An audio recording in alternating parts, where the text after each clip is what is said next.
So Sri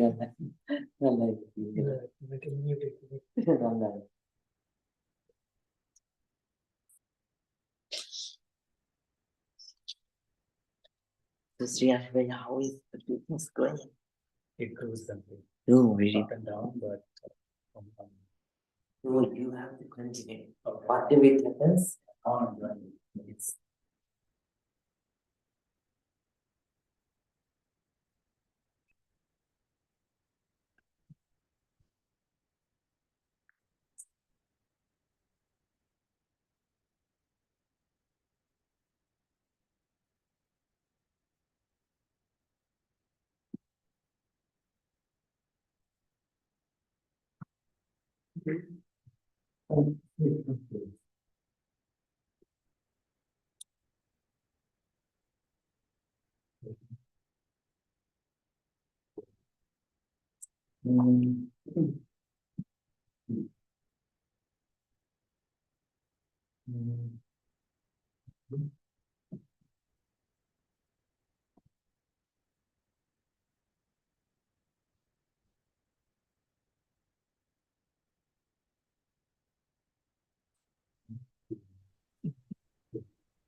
so really good point to both of you, right? yes. It's not looking very good.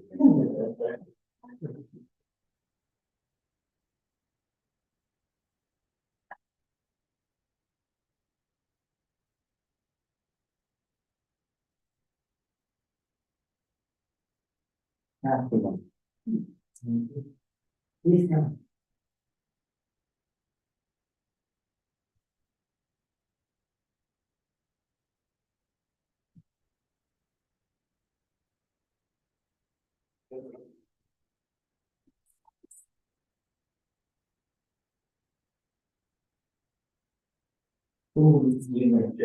Yes, please.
Okay, please say it 3 times together. Sadhu, sadhu, sadhu. Good evening to everyone. And as usual, I would like to wish my regular wish. May all of you be able to practice very well. And may you be able to advance at least a little bit today too in your spiritual practice. So it's not easy. So concentrating the mind, it's not easy. So we have trained our mind always to wander. So we have never So only for a very short period of time in our lives, we try to train our mind to bring it back and so let it stay at this present moment. Then it's a fight. It's a fight because it is not used to that. It is used to run, just like a naughty monkey. Just like the monkey jumps from one branch to the other, it wants to jump. So then trying to hold the monkey and trying to keep the monkey with one branch, to hold the monkey on one branch, it's not easy. But it is good that you came and that you keep on practicing. That is the best part. So I wish that you be able to work hard and win over yourself, and then you be able to develop concentration within and develop peace within, right? And so that you'll develop inner peace and happiness. So nowadays we are practicing breathing meditation, and so the new student, the old students, they are practicing the second step of breathing meditation. What is the second step?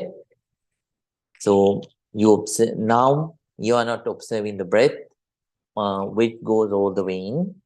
Instead, you limit the area of your observation. So now you only observe the breath within the area below the nostrils and above the upper lip, right? Below the nostrils and above the upper lip. So this is only for the all students. So in person and online, all students. So when the breath is coming in, so it will touch this area, the area below the nostrils and above the upper lip. And then you stay aware. So you stay aware that the breath comes. Right now the breath is coming and touching this very area. When it is going in, you let it go. When it comes back and when it is touching that very area before it leaves, so then you stay there. Right now, I'm experiencing the touch of the breath within the area below the nostrils and above the head. And now it is going up. Right? Like that, you have to be fully aware.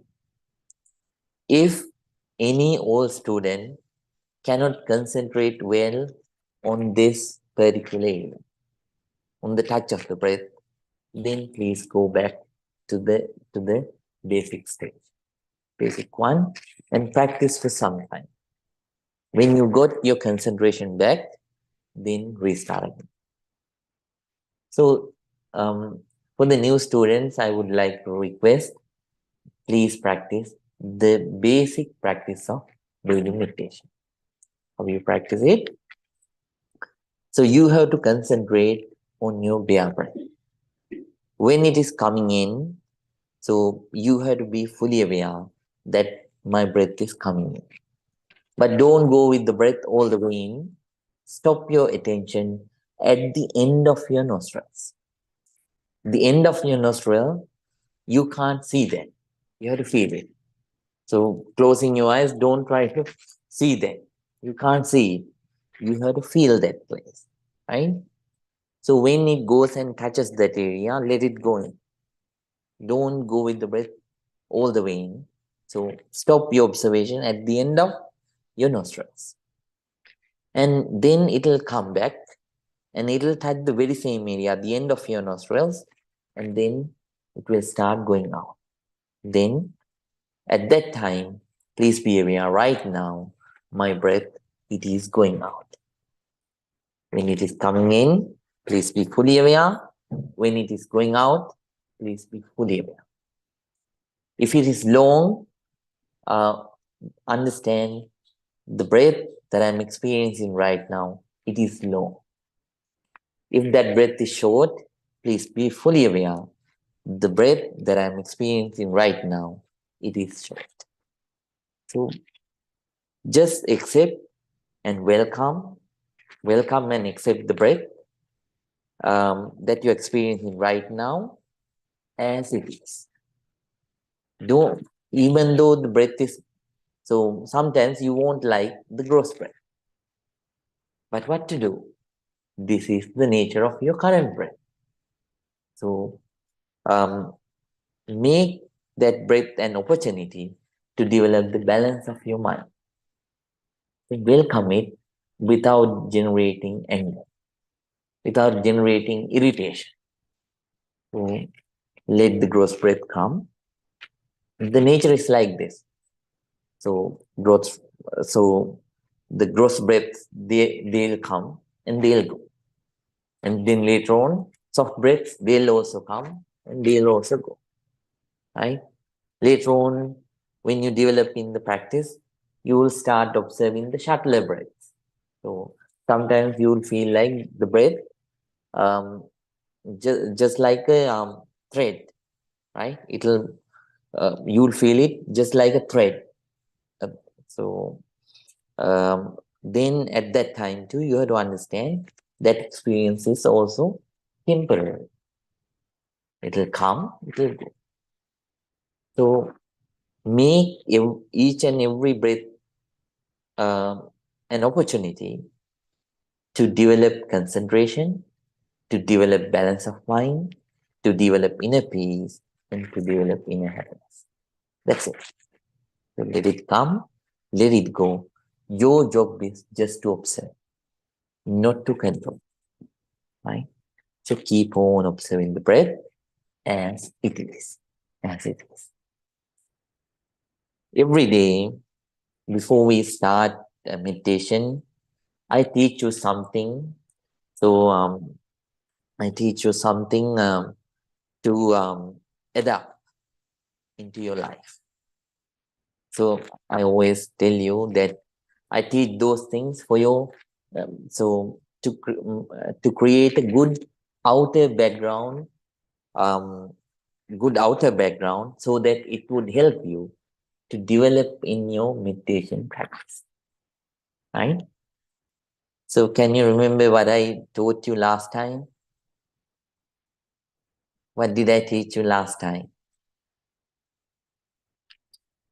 All right, you were not here. Oh, students, when you encounter bad people, We were talking. how you adjust with the situation? I was teaching you about so how to bond with them with love and pity. How to adjust with them using love and pity, right? And in a life, there are two people which are very important. Especially, we have to understand one day everyone have to get married, right? Then, in a marriage, so in majority of marriages, there are two kinds of there are two parties. So the husband and the wife. Today, briefly, I'm going to teach you. So I can't elaborate it. I can't give you a detailed description. So I'm going to teach you a concise description about the duties of a husband towards the wife and the wife towards the husband, according to the Buddha, right? So as I told you, I only can give you a concise description, a summary, right? Not a detailed one. You have to remember, you have to keep this in mind. If you cannot keep this in mind, go to the video. YouTube recording, and then after that, write those things down and then adapt it into your life. So husbands' duties towards the wife. So that's number one. If the husband doesn't do one's own duties towards the wife, then there won't be a good marriage. So always the husband has duties to fulfill. So in a relationship, in a marriage, what are they? Number one, in those days language, Pali, Sammananai. Sammananai means the husband should respect the wife. So there are certain people who think that since so ladies are so not stronger just like men, they think that I mean physical, since they are not physically stronger like men, they think they lower the ladies. That's wrong. So so according to Buddha, we have to respect each other, so each other honestly, right? Then the husband has to respect the wife, and that is the first duty of a husband. In whatever the situation it would be, the husband should not ridicule the wife. So disrespect the wife. He has to respect. Number two, anuman. Because of any reason, the husband should not ridicule the wife, right? Let it be in front of the family members or friends or anybody. At any time, the husband should not ridicule the wife, right? Number three, anaticharya. So the husband should not surpass the wife. What does it mean? So the husband should not practice adultery, sexual misconduct, right? So number four, that is the third duty of a husband towards the wife. Number four is Sariya was Sagli. So so when you run a family, right? When you run a family, the central always, let it be the Asian society or European society or African society or any society, the mother is the mother is the center. So then we have to let her take the decisions about the wealth. So after accumulating the wealth, so we should give her the priority to take care of the wealth, right? So Istariya was something. So after accumulating the wealth, you let her take decisions, let her manage, right? It doesn't mean if she is not a good manager, if you shouldn't, you should not intervene. So if you have to check, and then accordingly you should intervene. But basically, better to let her take financial decision, right? But you have to be aware. You have to observe whether she takes the right decision or not, right? And then number five, that is also important. Whenever you can, you should give her gifts. That is also a duty. So then there is the fifth duty of a husband. Whenever you can, you should give affordable gifts. You should not lend money to buy those gifts, but according to your status, according to your ability, you should give gifts to your wife. That is also a duty of husband. Gifts means clothing, and then so if there were rings, necklaces, and such kind of things, so all such kinds of gifts, so they should give to the wife. These are the five duties of a husband towards the wife. And then now, in brief, the duties of a wife towards the husband. In those days language, Pali, Susang Mihita Kanmanta. organized work. So a wife should, one of the duties of a wife towards the husband is the organized work. So if she is disorganized, the whole family will become disorganized. So the wife should be organized, right? And the husband and the children and everyone should adjust with her plans, right? But she should be organized. And then number 2, Sanghita Parijanaj. Second duty of a wife is openly welcoming the friends of the husband and serving them, right? So there are certain wives, they don't like the friends of the husband to come home. So they always murmur this and that and they complain. Oh, I don't like this person to come. I don't like that person to come, like that. So yes, there may be bad people. So it's okay to refuse them. But when good people, good friends come, basically, the second duty of a wife is to welcome them and serve them. So it'll become a pride for the husband, right? And that's why it is a duty of a wife.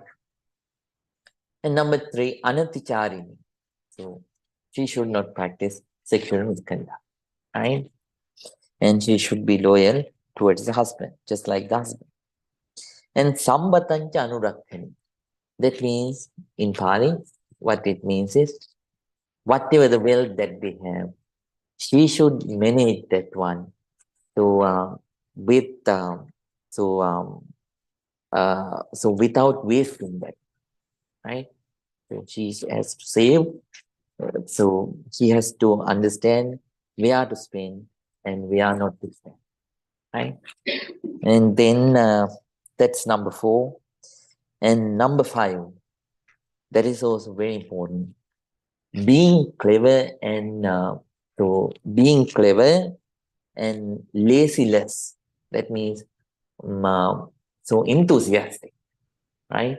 In whatever things that she do for the family, right? So she should not complain. No, now it's raining too much. Now it's so too hot. So like that, she should not complain, right? She should be able to work diligently, when it comes to the family matters, right? These are the 5 duties of a wife towards the husband. When both these parties help each other like this, do they fulfill their duties towards each other like this, for sure there'll be a loving family, a happy family, a family with harmony. And when you have a harmonious family, that harmony will help you to keep your mind cool. When you have a cool mind, you gain the ability to move forward in your meditation practice faster, because no too many things to focus on. You can easily concentrate. And then you can use that concentration to practice wisdom. And practicing wisdom, you gain the ability to attain real peace, real happiness, nibbana. So better to have a good family. To understand these things, and not only you understand, you have to fulfill towards each other, right? There are 4 kinds of families in the world. So one family is the divine. It is just like a family where a divine being lives with the she hungry ghost. So the husband is fulfilling his duties, but wife is totally the opposite. So such kind of families like this. Husband is a divine being, wife is a she hungry ghost. There is the second family, the hungry ghost lives with the she deity. That means the wife is fulfilling the duties, so she is just like a deity, but the husband is the totally opposite. He is following the bad side, So he is just like a hungry ghost, right? Third family is the hungry ghost which lives with the she-hungry ghost. Both are not fulfilling their duties, so there are so many quarrels, and such kind of family won't be a happy family, and finally they'll end up in separation. The fourth family is the family which where the deity lives with a she deity, right? Both are fulfilling their duty. So they'll have their house would be filled with happiness, love, prosperity, and success. What kind of family is your family? You have to adjust. I'm not going to ask. So create, try to create a family of fourth kind, right? To fulfill your duties towards each other. And now we are going to start. Everyone, please keep your back straight, neck straight, head straight. Please keep your right palm on your left palm. Okay, take a deep breath. Let it go. Take another deep breath. Let it go. Now, please calm down. First, I'm going to pay our respect and gratitude towards the Buddha, Dhamma, and Sangha. And after that, we are going to start today's meditation, today's silent meditation. Please concentrate.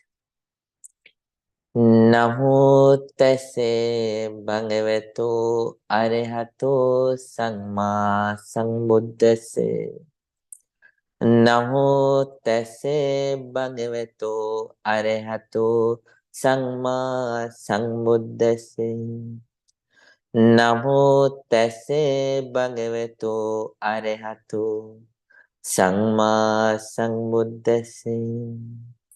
Itimiso bhagava arahang samma sambuddho vicacharana sampanno sugato lokamindo anuttaro purisa dhamma sarati satta deva manusanang buddho bhagavati swakato bhagavata dhammo Sangdittiko akaliko ehipasiko opanaiko pacatang veditabu vinyo hiti Supanipangno bhagavato savaka sangho Ujupanibangno bhagavato savaka sangho Nyaya patipangno bhagavato savaka sangho Sami cipadipangno bhagavato savaka sangho Yadinang cattari purisa yugani Ate purisa puggala Esa bhagavato savaka sangho Ahuneyo pahuneyo Dakineyo anjali karaniyo Anutterang punyakitang lokasate.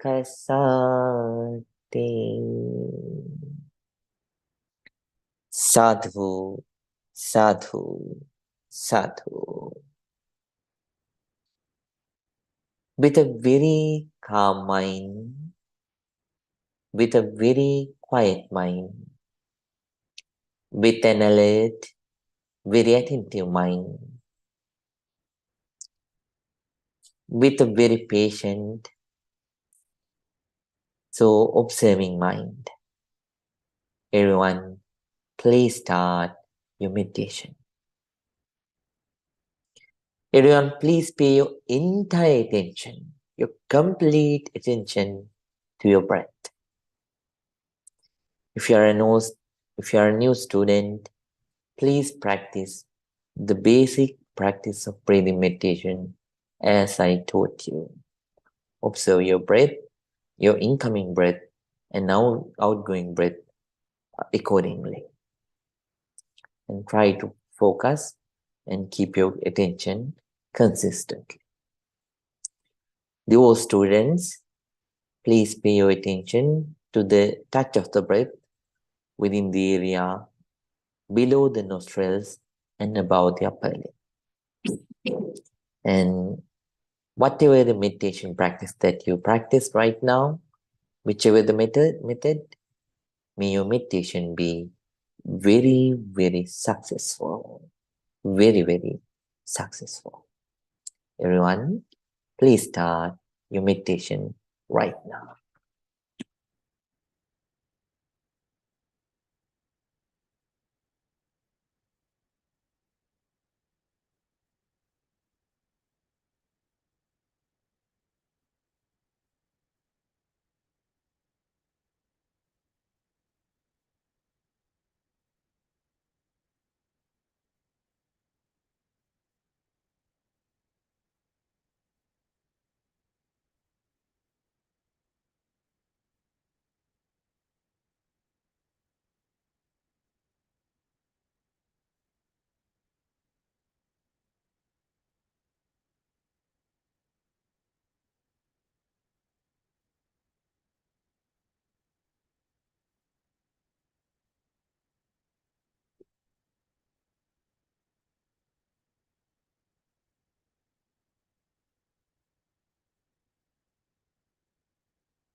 Now,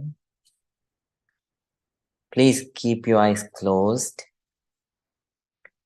But if your legs are paining, for the newcomers especially, so they can straighten their legs, but not towards the teacher, towards the right side or towards the right wall or the left wall.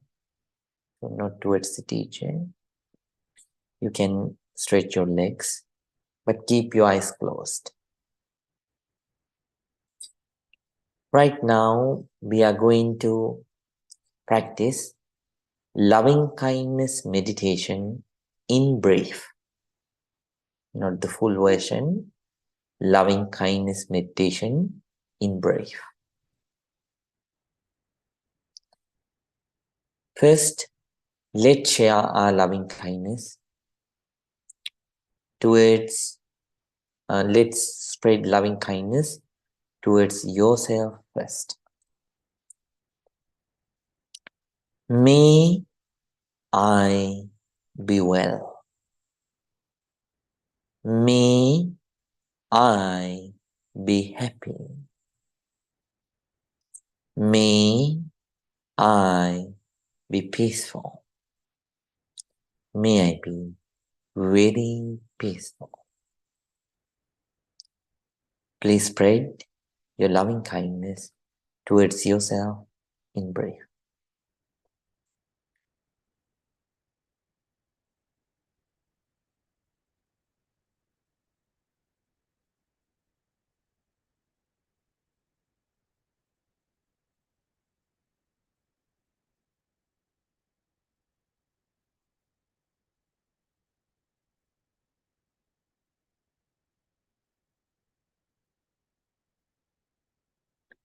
Now, let's spread our loving kindness towards our dear parents, mom and dad, teachers, relatives, and friends. May my dear mother, may my dear father, may my dear teachers, relatives, and friends be well, be happy, be peaceful. May they be very peaceful. Please spread your loving kindness towards your parents, teachers, relatives, and friends.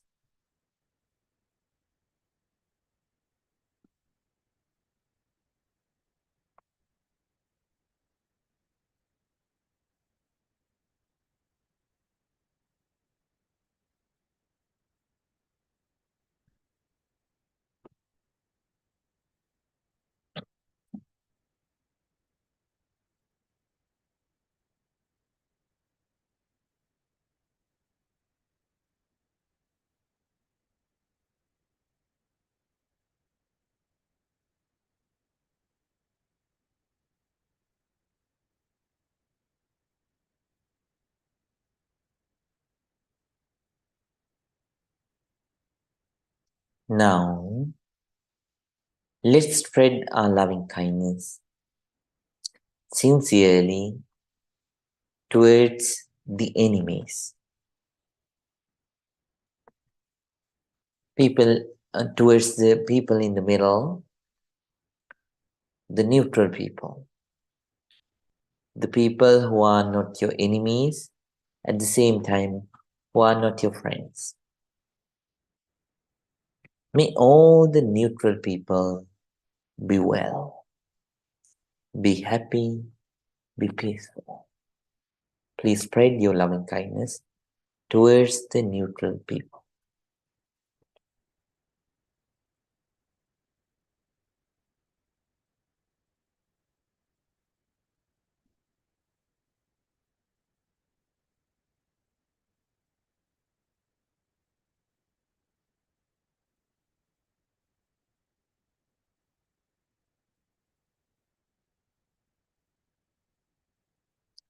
Now, let's spread our loving kindness towards the enemies. People have negativities. Because of those negativities, they do hurtful things. Your enemies also might have done the same. This is the time to let it go and share your loving kindness with them. If you keep your grudges with you, you are the one who is bound to suffer the most. So mentally, let's forgive and let's share our loving kindness with them. May my enemies also be well. May my enemies also be happy. May my enemies also be peaceful. May they be very peaceful. Please spread your sincere loving kindness towards the enemies.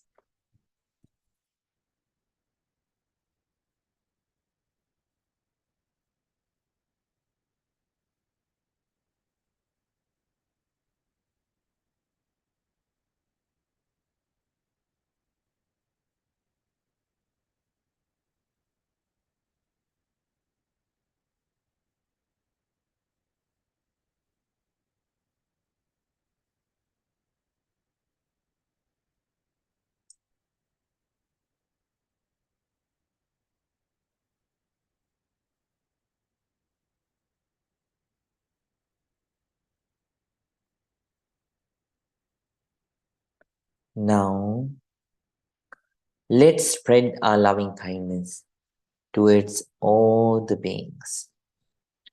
Human beings, animals, fish, birds, and all the beings that you can see, that you cannot see, that are powerful, that are not powerful, regardless of any discrimination, difference. Let's share our loving kindness with all the beings in the world. May all beings be well. May all beings be happy. May all beings be peaceful. May all beings be very peaceful. Please spread your sincere loving kindness towards all the beings in the world.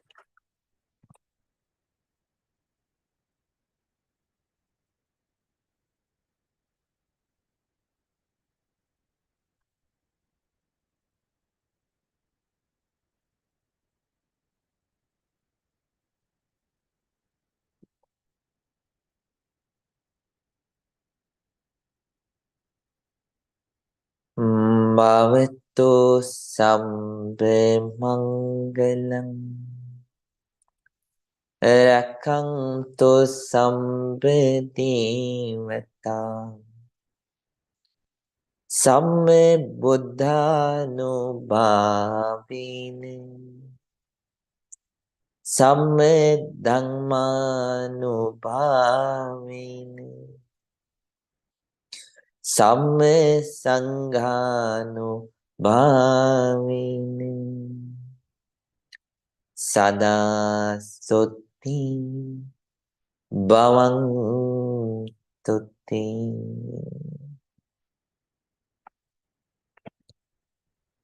Sadhu, sadhu, sadhu.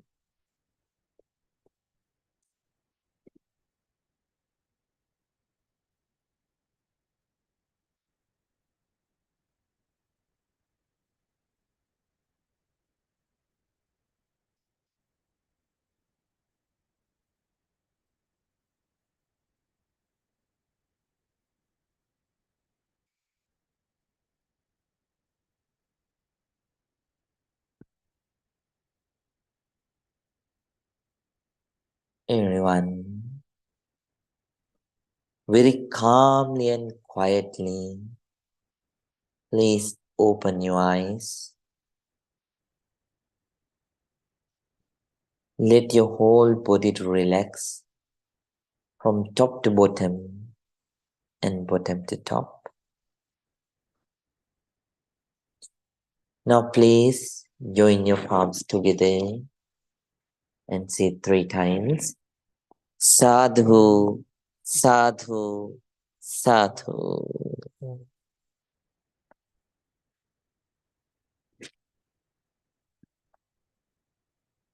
Dear Dhamma friends,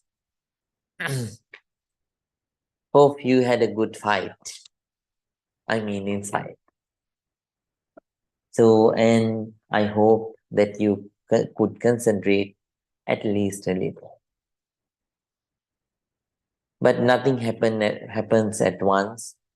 You have to work hard for it. You have to work hard consistent. Every one of us have our own paces. So different people have different speed, right? So accordingly, if you consistently practice, you'll be able to tame your mind little by little, and finally, you'll be able to develop real peace, real happiness within. So please work hard. And as always, I mention, you are not doing this for me. You are not doing this for Buddha. You are doing this for yourself. And this is a very non-sectarian practice. We are not doing this, and I'm also not teaching this to convert you from one particular religion to another particular religion. The only conversion which happens is the conversion that we do to you. So we convert you from sadness to happiness, peacelessness to peace. So this is the only conversion which happens. All the other conversions, they are not happening yet. If you want to happen such kind of thing, you have to check for another place, right? This not happen. And this breath is always also non-sectarian. And the concentration, it is also non-sectarian. And the wisdom that you get, it is also non-sectarian. All these things that you gain, that you develop, they are non-sectarian things. They are beneficial thing. They'll be beneficial for you at this moment. They'll beneficial for you so for tomorrow. They'll be beneficial for you throughout the upcoming week. Then up for the upcoming month, upcoming year, and for this for the remaining part of your life, for next life, and for your whole samsaric journey. If you don't believe in the next birth, at least this is good for you this birth. Why don't we practice? So let's practice and try to gain the best best result out of this practice, and let's have a happy, comfortable, and peaceful life. So let's work very hard, okay, for your own benefit, not for anybody else. Then indirectly, you'll benefit the other people too. When you are not getting angry at a situation that you usually got angry, then it benefit the other people. So if you are not developing craving and greed at the place that you were used to develop greed previously, you are benefiting the other people too.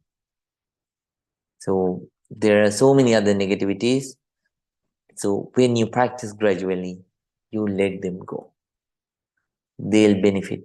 But so then that will benefit you first, and then the others will enjoy the benefits because of it, right? So please practice very ardently. Now today, so I was teaching you about So earlier, I was teaching you something for your outer background, right? Now, at the end, I teach you something for your inside, right? For your inside. Nowadays, I was teaching you about the 5 enemies of meditation. 5 enemies of meditation. So I taught you about when I was in Sri Lanka. I started teaching you about the 5 enemies, and I taught you about the first one, second one, and third one. Last week I taught you about the fourth one, and today I'm going to teach you about the last one. So I would like to remind. I'm not going to say, but I will ask you to remind. So who is the first enemy of meditation and life? Addiction Addiction. to sensual pleasure. Addiction to sensual pleasure. That's number one. Number two, Mr. Reena. Laziness. What about it? Oh, Slothan, that's number three. Anger. Anger has a name. Aversion. Aversion comes in various forms. Anger is one. And I told you it comes as fear, disgust, irritation, and so on. Fear and so on. Right? I told it already. And third enemy, as Ms. Reena said, so laziness, sloth and torpor. So number 4, I already taught you. Mrs. Shanti, were you here last time? No, not last week, right? So Brian, number 4, fourth enemy of meditation. Wandering mind. Very nice. Yes, wandering mind. Very good. So I think you are not here too, right? Yeah. So today I'm going to teach you in brief. We don't have a lot of time. So in brief, I'm going to teach you about the fifth enemy and how to overcome. We know the fifth enemy. When these enemies overpower you, so you won't not only you won't develop in your meditation, but also in your daily life. You will go down, you will decline, right? You will decline in abilities, you will decline in prosperity, in every aspect. You will decline. So it is very important to know how to encounter, so to know who are these enemies and how to encounter and win over them, right? So anybody can practice and anybody can win, but you have to apply, right? The techniques. So fifth enemy is doubt. In those days language, we call it vichikiccha. Vichikiccha, doubt. So this is baseless doubt. Baseless, unnecessary doubt. So doubt is okay. We have to understand. So there are several people who will say doubting is a sin, but no, according to Buddha, doubting is not a sin. It's an important part. Once Buddha taught even the Bhantes and a group of Bhantes and nuns, even when I teach, if you find something that you cannot believe, right, that is not clear, so don't believe that. Doubt. But don't stay just doubting. Then you have to investigate and find out a clear answer, right? That's what Buddha said. We should not suffer with the doubt, right? So doubt is important. Once the Buddha went to the village called Kesaputta. In this village, the villagers were called as Kalamas. This village was situated at a very special place. So it was situated at the border of Magadha and Kosala kingdoms. Magadha was ruled by King Bimbisara, and Kosala was ruled by King Kosala. So this border both were the biggest kingdoms at that time. During the Buddhist time, this was the biggest. These two were the biggest kingdoms. There were 16 kingdoms, right? And then uh, these villages were assigned for a special duty. What is that? Those days they didn't have visas, right? So people didn't have passports and visas and all these things. But at the same time, they were not let to cross the borders as they wish. Kalamians had the responsibility to take care of the people who crossed the borders. And they also had another responsibility to accommodate and facilitate the religious teachers who crossed the border. Right? Then various kinds of religious groups crossed the border. So one later on, so every evening when they came to Kalam village, they don't let them to cross the border at once. So they accommodate those religious groups to stay inside the village. And the Kalamians come, they attend, and they provide things, so food and other things. And then they let them go. And then Kalamians had to listen to their religious teachings too. Listening to their religious teachings, what happened was later on Kalamians became atheist. How? So one religious group comes and they talk about their divine being. They say, our God is the best God. There is no God like us, like of us. So he is omniscient. So then he is all. So he is all powerful, and there is no God like us. So pay respect to our God. They talk like that and they leave. Then another religious group comes and they refute the first religious group. They say, what the first religious group said is totally fake and wrong. What we say is the total truth, and our God is the best God. So follow us and don't follow that God. Then they go, and a third religious group comes and they say, they emphasize their one. They say, our teachings are the best. Our God is the best God. But the other two groups said, that's totally wrong and fake. What we say is the ultimate truth. Then when they kept on saying like this, Kalamas were listening. And finally they decided they won't practice anything. Right? Then they heard from rumors that in India there is a wise person called the Buddha. And they heard that he is so wise. So he teaches everyone. And he answers, so he teaches everyone and he answers the questions that people are doubting about.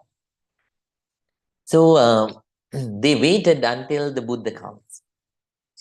And when the Buddha came, Kalamians went to the Buddha and paid respect according to the Indian tradition. So they paid respect, and after that, they asked the Buddha, "Oh Buddha, this is what happened in the Kalam village. So they described how various religious groups came and they emphasized their teachings as the best, and so how they ridiculed the other teachings, so that they decided to not to practice anything.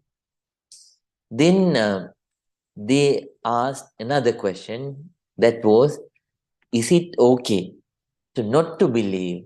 Uh, is it okay to doubt these religious teachings? Because at that time, there was a belief that if you don't believe what a religious teacher says, then it's a sin, right? Then at that time, the Buddha talked to Kalamas.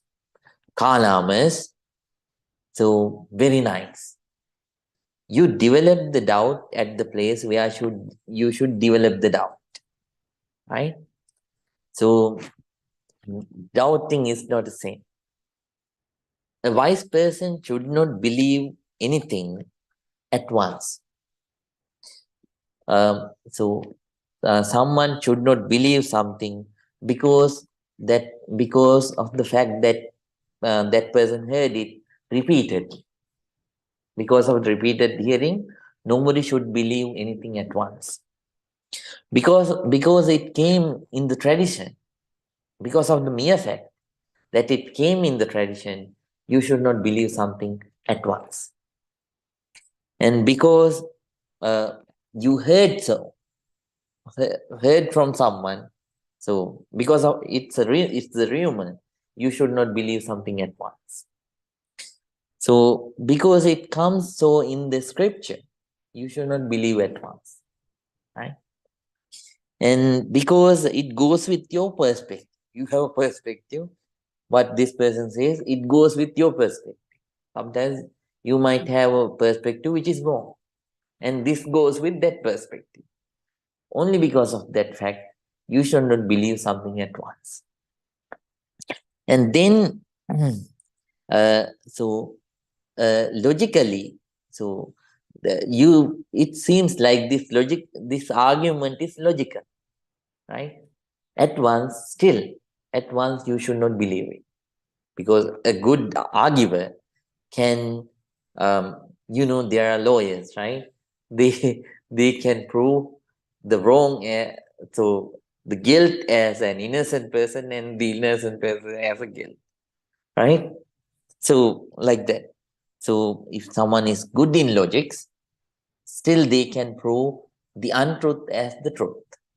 So you should not believe that at once, right? Then you should not believe something because your teacher said so, right? Because it goes with the theories. So you should not believe something at once. Buddha said, so Buddha here, this is applicable for modern day general things too, but here Buddha talked in the Dhamma practice sense, right? So if here Buddha said, if any Dhamma teaching so helps you to come out of craving, come out of aversion, come out of delusion, ignorance, then it's a good teaching. It doesn't matter who says that, then you should accept and practice that.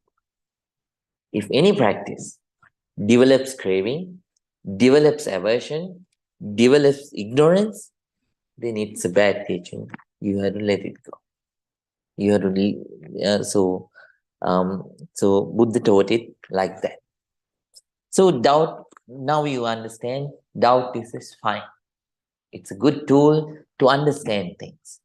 But if you keep on doubting, then it becomes an obstacle. It becomes an obstacle to develop in the practice. So then, um, then what are the things that you should do to come out of this doubt? When you have a doubt, what are the steps that you have to take, right? So number one, So you have to be aware first. You have to be aware first that you have a doubt. Some people don't realize that they have a doubt. So first you have to accept that you have a doubt. Number two, so then understanding that you have to start questioning, right? You have to start questioning about that particular doubt, right? And then, so by questioning inside, right, you have to figure out what the doubt is. Then, so when you realize this is that particular doubt, then it becomes easier for you to find the solution. Number two, so understanding the Dhamma. So you have to collect as much as knowledge about the practice that you do. Then when you have a good knowledge, then you won't have a lot of doubts, right? So it helps you to get rid of doubts. And then discipline, right? Discipline means without wavering the mind, studying things according, right? Even the Dhamma, even the meditation practice, you have to learn about it according. When you understand the meditation practice, when you learn the meditation practice with discipline, then you will have lesser doubts, right? And then, then after that, associating noble friends. So when you associate, if you have noble friends, so you can share your doubts with them and you can have a good discussion. Using that kind of discussion too, you can get rid of your doubts. And then, so talking relevant things. So there are unnecessary, unbeneficial things to talk, and at the same time, there are beneficial things to talk. Understanding these are not beneficial, you have to let go of your unnecessary things, unnecessary talks, right? People talk too much about sports and this and that, right? Unnecessary things. So you have to let go of such kind of unnecessary talks. And then you have to talk the relevant, useful talks, right? And then at the same time, so developing confidence. So step by step, you have to develop confidence in your practice. By that way too, you can let your doubts go. For an example, first, when you approach to the meditation, you doubt yourself whether you will be able to concentrate or not. But you gain gradually, when you practice diligently, you gain the ability to concentrate for a few seconds. For 2-3 seconds, you gain the ability to concentrate on your breath. Then you have to think, you have to focus on it, and you have to start developing confidence. Right. I could concentrate for 2-3 seconds. That means I have more ability than this. So I should work hard and I should concentrate more. Right? Then the more you concentrate, you use that to boost your confidence and come out of your doubts. Right? That's about these are the 6 ways how you should come out of your doubts. Right? First, you question. So either you question and find the root, and then find a solution, right? Or you collect enough Dhamma knowledge, so you have enough clarification, so no doubts, so no space for doubts, and you learn the meditation technique accordingly, so with discipline, so that you won't develop doubts in the practice. And then association of noble friends. They'll help you to come out of the doubts. And then, so talking relevant things and not focusing on unnecessary things, right? And number 6, developing confidence according to your improvements in the practice, right? By these 6 ways, you gain the ability to come out of the doubts, right?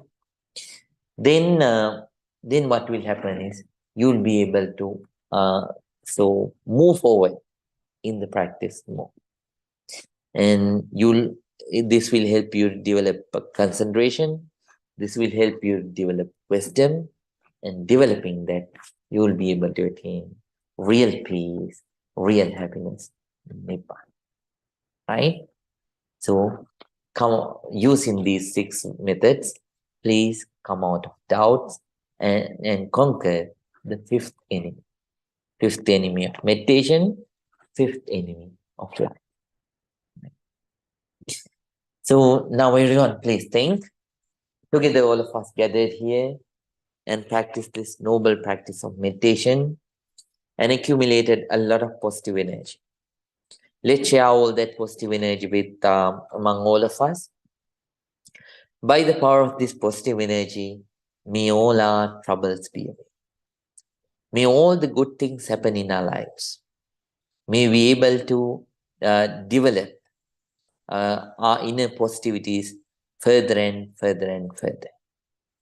And developing those positivities, may all of us attain real peace, real happiness, purification of mind, Nibbana.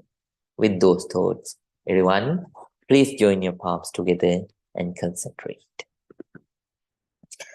Abhivadana senese nichang baddha pachainu chattaro dhamma vadanti ayuvanno sukhang balang ayurarogya sampatti sagga sampatti mevaca ato nibbana sampatti iminati samijjato. May you all be well. May you all be happy. May you all be very, very peaceful. Sukhi hotu. Sukhi hotu. Sukhi hotu. Good night to everyone. I'll see you all on next Friday. Take rest.